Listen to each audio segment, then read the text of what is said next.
எல்லாருக்கும் வணக்கங்க.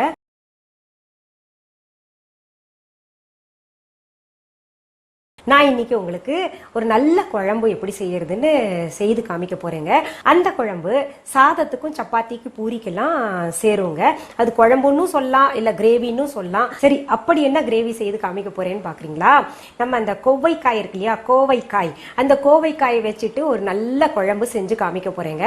முதல்ல அதற்கு தேவையான பொருட்கள் என்னென்னு பார்த்துடலாம். கோவைக்காய் 200 கிராம், எள்ளு 2 டீஸ்பூன்,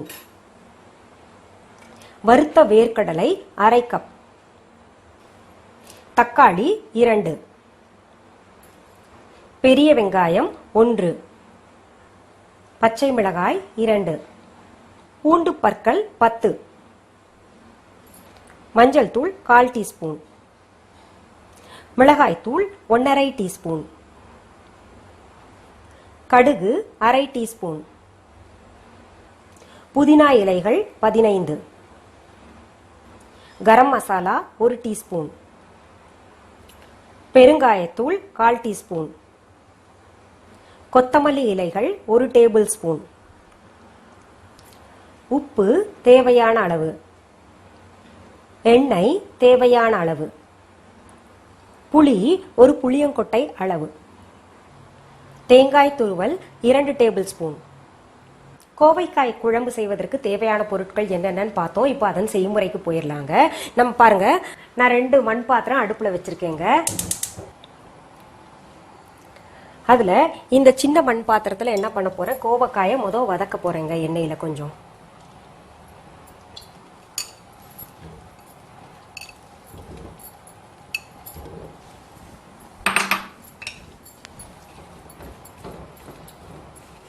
இது தனியா இங்க கோவக்காய் வதங்கிட்டு இருக்கட்டுங்க.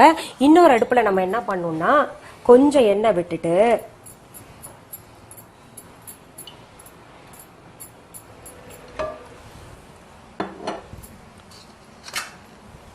இதுல இந்த வெங்காயம் போட்டுக்கலாம், அப்புறம் பச்சை மிளகாய் போட்டுக்கலாம், பூண்டு பற்கள் போட்டுக்கலாங்க,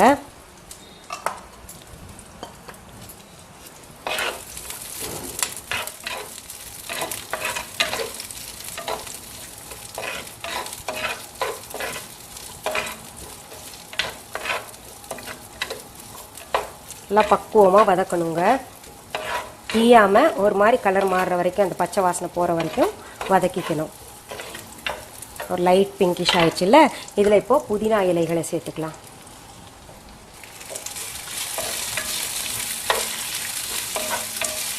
இப்போ இதுல தக்காளியும் சேர்த்துக்கலாங்க.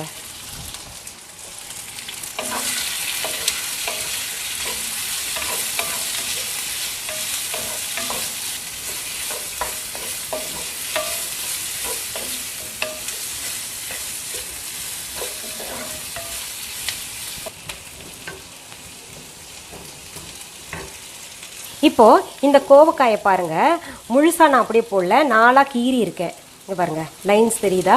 இந்த மாதிரி 4ஆ கீறிக்கணும், இந்த மாதிரி 4ஆ கீறிக்கணும். அப்பதான் அந்த மசாலா எல்லாம் பாத்தீங்கன்னா நம்ம கிரேவிக்குள்ள போடும்போது நல்ல மசாலா உள்ள எல்லாம் போகும்.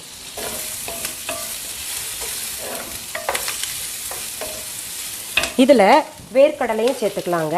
நம்ம ஏற்கனவே வறுத்த வேர்க்கடலை, அப்படி வறுக்கலைன்னா நீங்க வறுத்துக்கோங்க. அடுத்தது எள்ளையும் சேர்க்கிறேன்.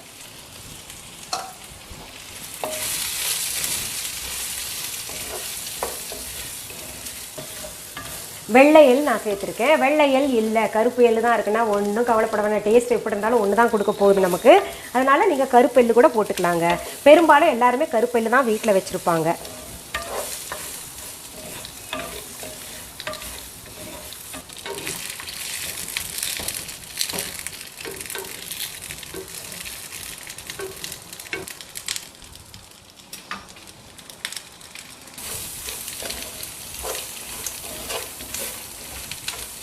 இது ஓரளவுக்கு பச்சை வாசனை போயிடுச்சுங்க.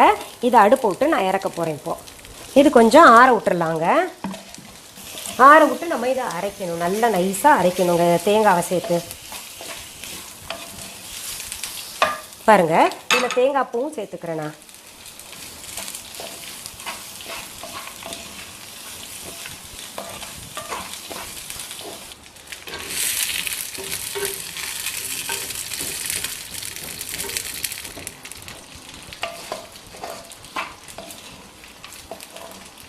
இது ஆறிடுச்சு. இப்போ நம்ம அரைச்சிடலாங்க. இது பாருங்க, இப்போ நம்ம நல்லா நைஸாக அரைச்சிடலாங்க.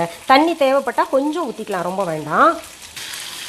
இப்போ பாருங்க, கோவக்காய் பாருங்க எப்படி அந்த தோல் எல்லாம் சுருக்கம் வருது பாருங்க. நல்லா இன்னும் கொஞ்சம் வதக்கணும். இதில் இப்போ லைட்டாக உப்பு சேர்த்துக்கலாங்க. இந்த நேரத்தில் சேர்த்தோம்னா நல்லா பக்குவமாக இருக்கும் அது.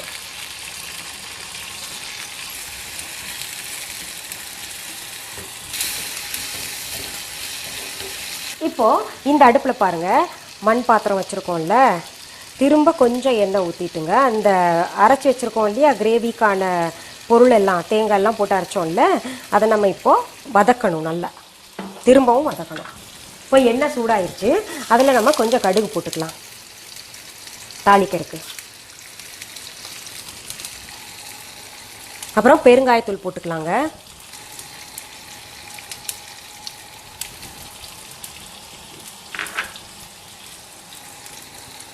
கடுகெல்லாம் வெடிச்சிருச்சு. இப்போ நம்ம இந்த மிக்சியில் அரைச்சி வச்சுருக்கோம் இல்லையா மசாலா, அதை சேர்த்துக்கலாங்க.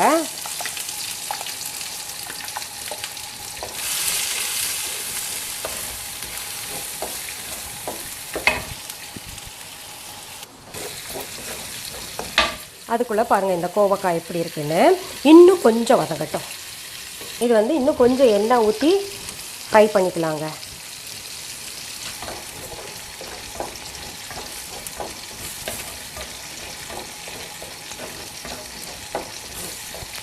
இப்போ இதில் என்ன பண்ணணும்னா, நம்ம இந்த மிளகாத்தூள் சேர்த்துக்கணுங்க. இப்போ காரம் அவங்கவுங்க விருப்பத்துக்கு ஏற்ற மாதிரி போட்டுக்கணும். கம்மியாக வேணால் கம்மியாக, கூட வேணால் கூட போட்டுக்கோங்க. மிளகாத்தூள் அடுத்தது மஞ்சத்தூள், அடுத்தது கரம் மசாலா சேர்த்துக்கணுங்க.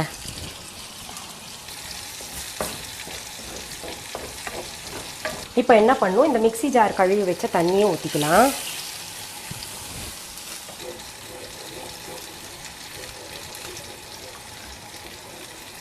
இதில் கொஞ்சம் உப்பு சேர்த்துக்கலாம்.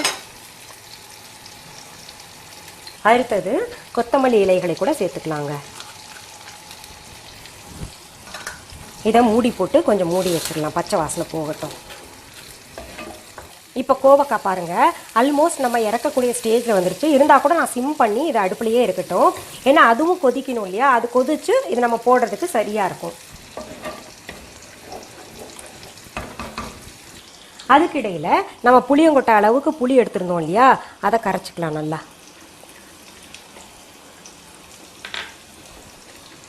இப்போ இதை பார்க்கலாங்க. கிரேவி பாருங்கள் நல்லா கொதிச்சுக்கிட்டு இருக்கு, சரியாக இருக்குங்க ஆல்மோஸ்ட்.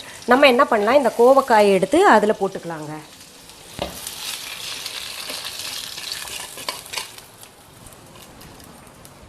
இப்போ இதில் புளி தண்ணியும் ஊற்றிக்கலாம்.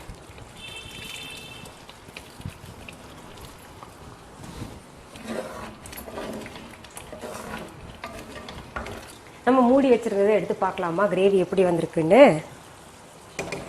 வாவ், ரொம்ப கலர்ஃபுல்லாக இருக்குது. பார்க்கும்போதே ரொம்ப சுவையாக இருக்கிற மாதிரி தெரியுதுல்ல. உண்மையாலுமே இது சுவையாக இருக்குங்க. நான் இது உங்களுக்கு ஏற்கனவே ஒரு தொலைக்காட்சியில் செய்து காமிச்சிட்டேன் இந்த கிரேவியை. திரும்ப நீங்கள் இப்போ இது செஞ்சு சாதத்து கூடயும் சாப்பிட்லாம், நான் சொன்ன மாதிரி சப்பாத்தி கூடயும் சாப்பிட்லாம், ரொம்ப சுவையாக இருக்கும். இப்போது அடுப்புலேருந்து நம்ம இறக்கிடலாங்க.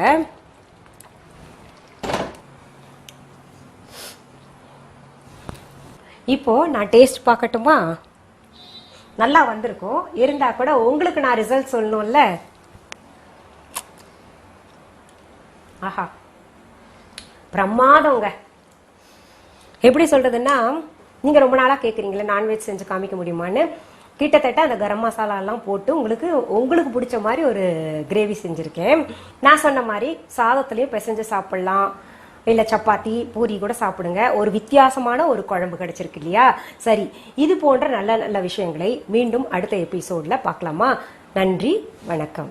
அன்பான வாடிக்கையாளர்களே, உங்கள் விஹா ஸ்டோரில் பூஜை பொருட்கள், சிலைகள், ராசிக்கற்கள், வாஸ்து பொருட்கள், விதைகள், பாரம்பரிய அரிசி வகைகள், சிறுதானியங்கள், ஆர்கானிக் பொருட்கள், மூலிகை எண்ணெய், மளிகை பொருட்கள், மரச்செக்கு எண்ணெய், மரப்பொருட்கள், வெள்ளி ஆபரணங்கள், கிஃப்ட் ஆர்டிகல்ஸ், காட்டன் மற்றும் பட்டு புடவைகள், காட்டன் சுடிதார்கள், பட்டு பாவாடை, குழந்தைகளுக்கான விளையாட்டு பொருட்கள், ஹை குவாலிட்டி இமிடேஷன் நகைகள், வீட்டு உபயோக பொருட்கள், ஜூட் பேக்ஸ், ஹேண்ட்மேட் சோப்ஸ், அழகு சாதன பொருட்கள், சிறுதானிய பிஸ்கெட்டுகள், ஹோம் அப்ளையன்சஸ், இன்னும் பற்பல பொருட்கள் விற்பனைக்குள்ளது. விஹா ப்ராடக்ட்களை நீங்கள் வாங்க விரும்பினால் அது எங்களுடைய viha.online வெப்சைட் மற்றும் சென்னை ராஜா அண்ணாமலைபுரத்தில் உள்ள எங்கள் விஹா ஸ்டோரில் மட்டுமே கிடைக்கும் என்பதை தெரிவித்துக் கொள்கிறோம். வேறு எந்த ஆன்லைன் வெப்சைட்களிலும் விஹா ப்ராடக்ட்கள் விற்பனைக்கு கிடையாது என்பதை நீங்கள் கவனத்தில் கொள்ள வேண்டும். எங்கள் விஹா ஸ்டோரின் விலாசத்தை கண்டறிய கூகுள் மேப்ஸில் விஹா ஸ்டோர் என்று டைப் செய்தால் வழியை கண்டறியலாம். www.viha.online வெப்சைட்டிலும் விஹா ஸ்டோரின் அட்ரஸ் உள்ளது.